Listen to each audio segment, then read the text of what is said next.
Okay, picture this. Bright sunshine, blue skies, and two rambunctious 6-year-olds. Daniel and David. Identical twins, practically mirror images of each other.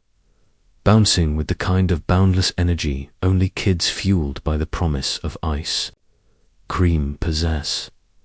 They were on a mission, a sugary, delicious mission that started with a crumpled $5 bill clutched tightly in David's hand and a shared craving for double-scoop chocolate fudge. Big bro, look. Almost there, David chirped, practically vibrating with anticipation, pointing a chubby finger toward the brightly colored ice cream parlor just down the street. Daniel, ever the slightly more cautious of the two, grinned and squeezed his little brother's hand. Yeah, just a little further, slowpoke. Don't want to melt our money before we get there. They skipped along the sidewalk, their matching sneakers a blur of motion. But as they rounded a corner, their ice cream-fueled focus wavered. A narrow, dimly lit alley sliced between two buildings, a stark contrast to the cheerful storefronts surrounding it. And from the depths of that alley, a sound, a weak, desperate groan. Ugh, help. Someone please. The twins stopped dead in their tracks. The sound was barely audible, a thread of pain hanging in the air, but it was enough to pierce their bubble of excitement. Daniel, did you hear that? David whispered, his eyes wide with a mixture of curiosity and apprehension. Daniel hesitated, chewing on his lower lip. Probably just a cat or something. Come on, let's get ice cream. He tugged gently on David's hand, trying to steer him away. We don't want to get into trouble, right? Mum always says to stay away from dark alleys. But David wasn't budging. He peered into the shadowy opening, his brow furrowed with concern. But what if it's not a cat? What if someone's hurt? Just as they were about to resume their journey, a figure emerged from the darkness. A man, disheveled and bloody, crawling weakly toward the light. His clothes were torn, his face a mask of pain, and crimson stains blossomed across his shirt. Oh, the twins gasped, their eyes widening in shock. They stumbled back a step, momentarily frozen by the sight. The man's labored breathing filled the air, a stark reminder of his suffering. That start. Daniel, David stammered, his voice trembling slightly. He's really bleeding. Daniel's initial reluctance melted away, replaced by a surge of empathy. He remembered his mum, Lucy, always rushing off to the hospital to help people. He thought of the band-aids she meticulously applied to their scraped knees and the comforting words she whispered when they were sick. He knew, deep down, that they couldn't just walk away. We have to help him, David insisted, his small hand tightening round Daniel's. Daniel swallowed hard, his gaze fixed on the injured man. But we're just kids, David. What can we even do? The man groaned again, his body convulsing slightly. He was losing consciousness. I think he fainted, David whispered, his voice laced with urgency. Daniel, what do we do? Mum always says to help people in need. Daniel's mind raced. He knew they couldn't leave him there, but he was also scared. They were just kids. What if whoever did this was still around? He took a deep breath, trying to channel his mother's calm and decisive demeanor. Okay, think. We can't leave him here, but we can't carry him all the way to the hospital. It's too far. Let's drag him out of the alley, at least, David suggested, his eyes shining with determination. Pull him where someone can see him, someone who can help. Without another word, they sprang into action. They carefully approached the man, their movements hesitant at first, then growing more confident. They gently checked to make sure he was lying face up, his head supported. "Grab his other hand," Daniel instructed, his voice firm despite the tremor in his own hands. "Careful, don't hurt him more." Together, they gripped the man's hands, their small fingers wrapped tightly around his larger ones. They leaned back, bracing their feet against the rough pavement, and began to pull. He's heavy," David grunted, his face flushed with exertion.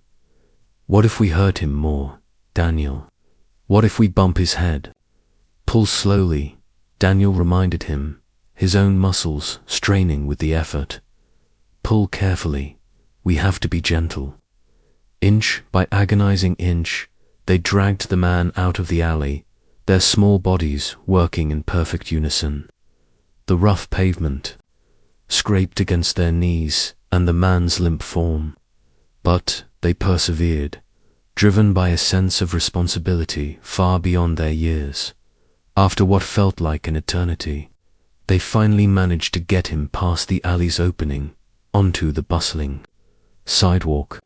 Sweat dripped from their foreheads, their breath came in ragged gasps, and their hands were raw, but they had done it. Okay, now what?" Daniel panted, looking around for help. But the streets seemed deserted, the few passers-by oblivious to their struggle. Suddenly, a woman in bright blue scrubs, her eyes wide with disbelief, appeared as if from nowhere. She stopped short, her hand flying to her mouth in shock. What the hell is going on here?" she exclaimed, her voice laced with a mixture of alarm and disbelief. "What happened? Where did you come from? Why are you dragging a bleeding, unconscious man?" The twins froze, their faces a mixture of relief and fear. They hadn't even had a chance to explain before the nurse, whose name tag read Kate, sprang into action. "Stay right there," she commanded, pulling out her phone with shaking hands. "I'm calling for emergency help. Don't move."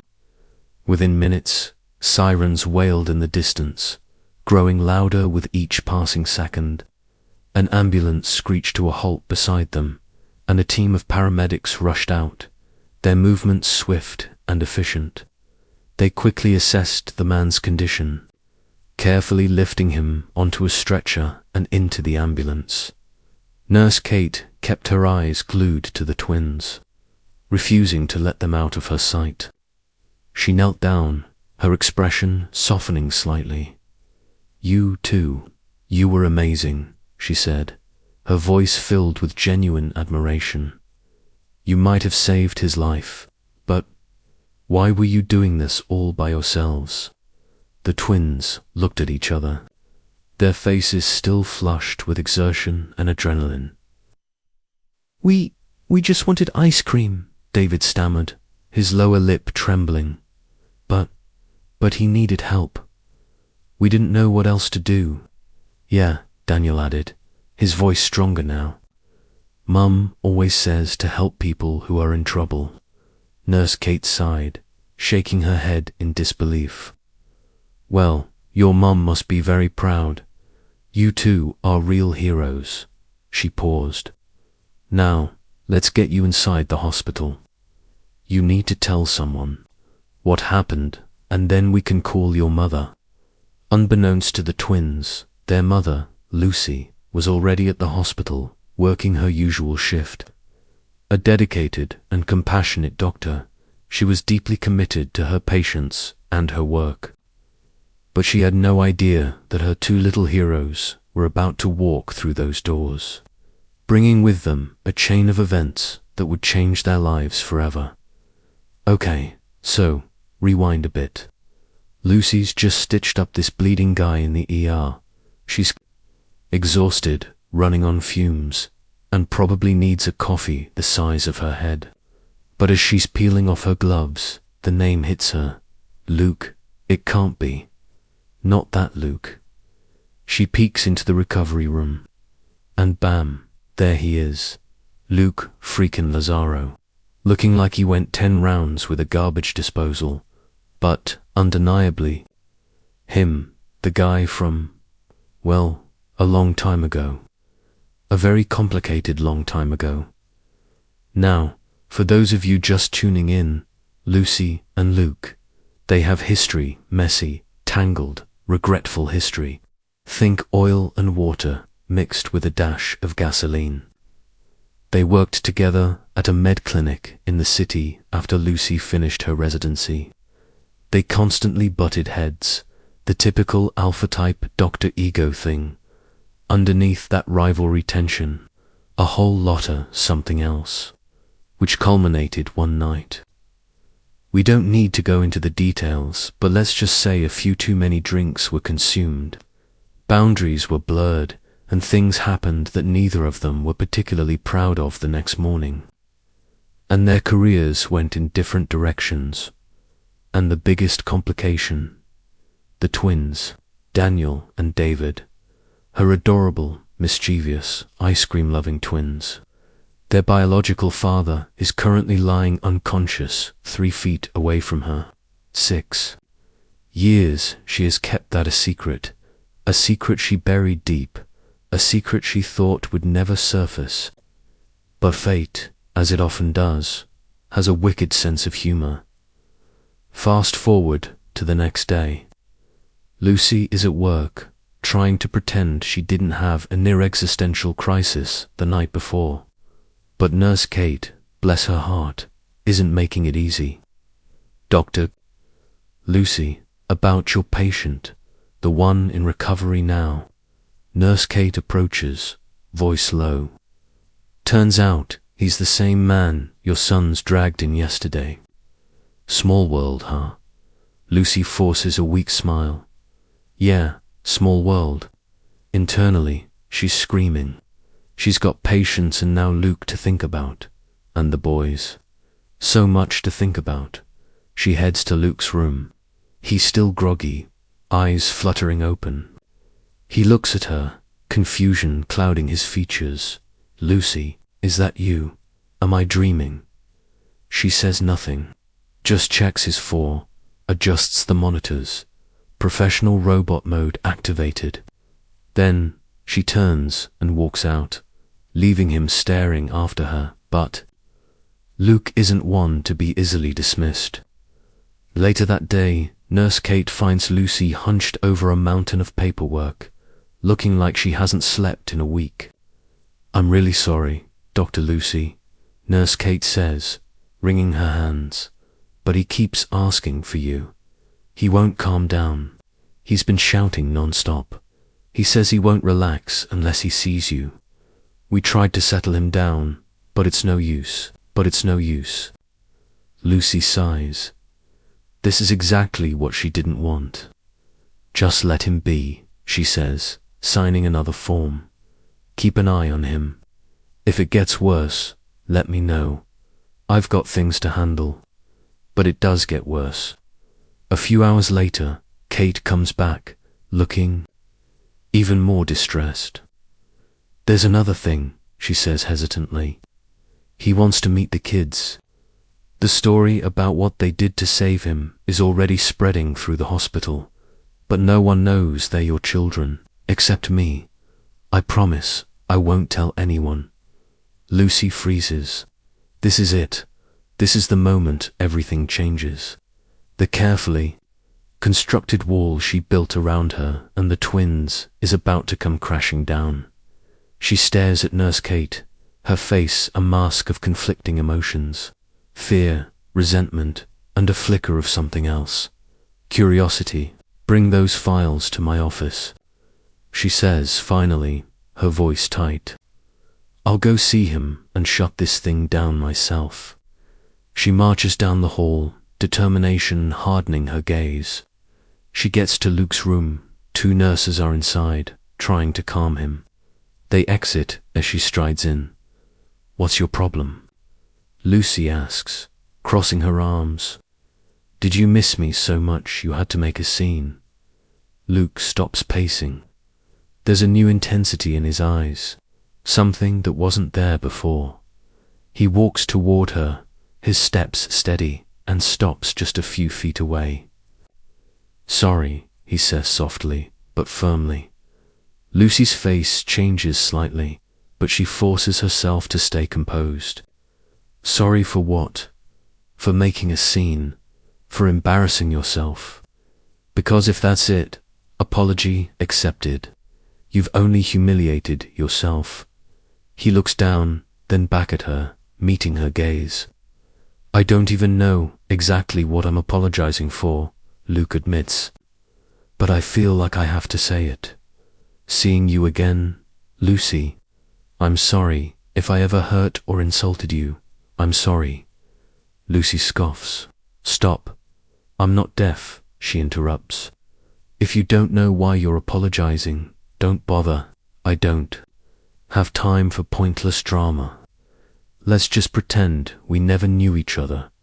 We were never close anyway, right? Let's both move on." Luke remains silent, staring at her. She can see something shifting in his expression, something she can't quite decipher. Sadness, regret, understanding. She can't deal with it. She turns and walks out of the room, leaving him standing there, alone.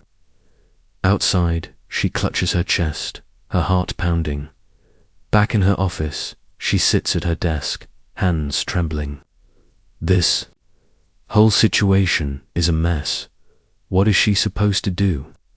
Tell the twins, keep the secret, let Luke into their lives, or shut him out completely? She is so out of her depth. The weight of the decision is crushing her. It's not just about her anymore. It's about Daniel and David. What's best for them? What kind of future does she want for them? And what role, if any, does Luke play in that future? This is more than just a reunion. It's a revelation. A tangled web of secrets, regrets, and the potential for something new, but at what cost? Lucy is standing at a crossroads, and the path she chooses will determine the fate of her family forever. Luke, fully recovered from his injuries and fueled by a newfound sense of purpose, knew he couldn't simply walk back into Lucy's life. He understood the pain and anger he'd caused, the years he'd missed, and the trust he had to earn back, not just from Lucy, but from Daniel and David as well. This was a marathon, not a sprint, and he was prepared to run it. His first approach was tentative, almost apologetic. He started by frequenting the hospital coffee shop, hoping for a chance encounter with Lucy. He'd see her rushing past, her brow furrowed in concentration, or grabbing a quick bite between patients. He'd offer a simple, "Hey, Lucy," and a genuine smile, nothing more. He never pushed, never pressured. He just wanted her to know he was around, that he wasn't going anywhere. Lucy, initially, was icy. She'd acknowledge him with a curt nod, sometimes not even that. But Luke persisted, never wavering in his gentle approach. He'd offer to get her coffee, always knowing her order perfectly, a small, black, no sugar. She'd usually refuse. But there were days, after a particularly grueling shift, when she'd quietly accept. He started volunteering at the twins' school, helping with after-school activities, coaching their soccer team, even just being present for school plays. He never explicitly told them who he was, not yet. He wanted Lucy to be the one to decide when and how to have that conversation. He simply introduced himself as Luke, a friend of the family, there to lend a hand. Daniel and David, surprisingly, warmed up to him quickly. They were drawn to his playful energy, his genuine interest in their lives, and his uncanny ability to make them laugh. They'd pepper him with questions about everything, from dinosaurs to space travel, and Luke always had an answer, or at least a creative story to tell.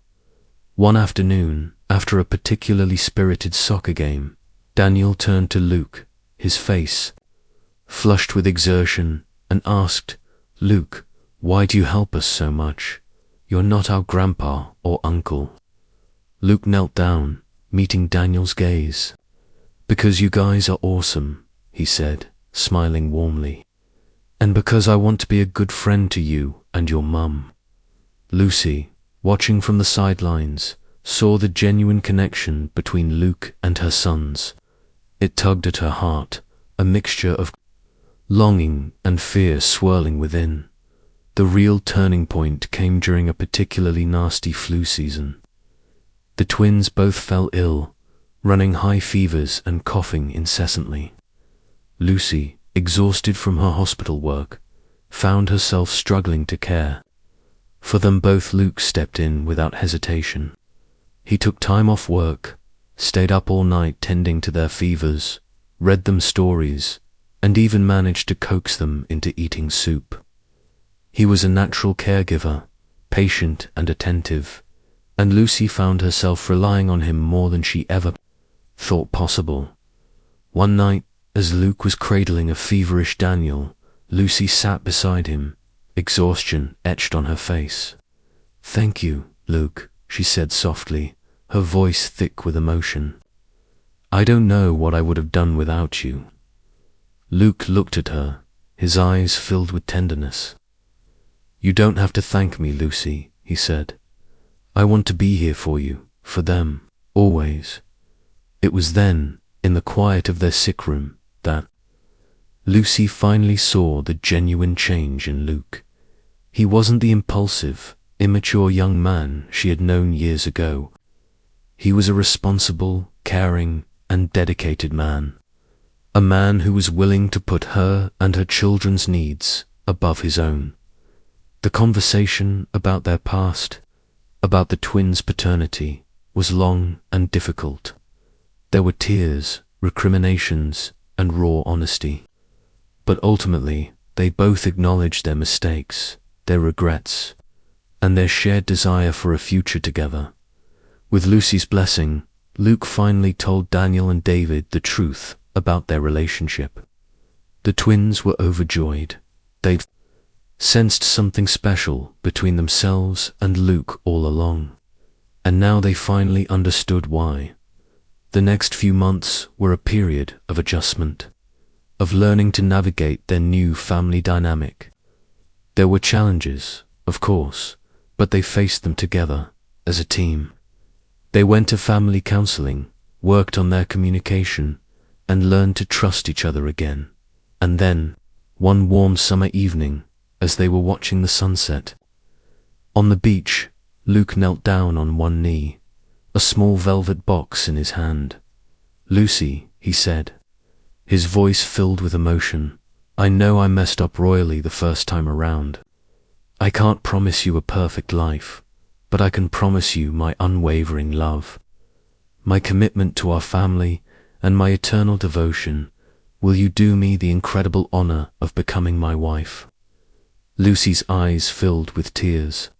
She looked at Luke, at his earnest face, at the love shining in his eyes, and she knew, with absolute certainty, that she was making the right decision. "Yes, Luke," she said, her voice trembling with emotion.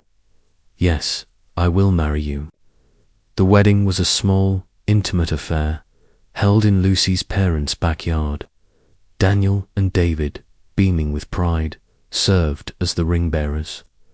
As Lucy walked down the aisle, her hand in her father's, she saw Luke standing at the altar, his eyes filled with love and admiration. In that moment, she knew that their long and complicated journey had finally led them to where they were always meant to be, together, as a family. The vows were heartfelt and honest, a testament to their shared past and their hopeful future. As they exchanged rings, a symbol of their eternal commitment, Lucy felt a sense of peace and contentment she had never known before. The reception was filled with laughter, dancing, and heartfelt toasts. Daniel and David were the life of the party, pulling everyone onto the dance floor and demanding endless rounds of cake. As the night drew to a close, Lucy and Luke stood on the porch, watching their guests depart. The stars twinkled overhead, and a gentle breeze rustled through the trees. "A new beginning," Lucy whispered, leaning her head against Luke's shoulder. "A new beginning," Luke echoed, wrapping his arms around her and pulling her close. "And this time we'll do it right." Their story, once marred by pain and regret, was now a testament to the power of forgiveness, the resilience of the human spirit, and the enduring strength of love. It was a story that proved that even after the darkest of nights, a new dawn can always break, bringing with it the promise of hope, happiness, and a fresh start for a family finally whole.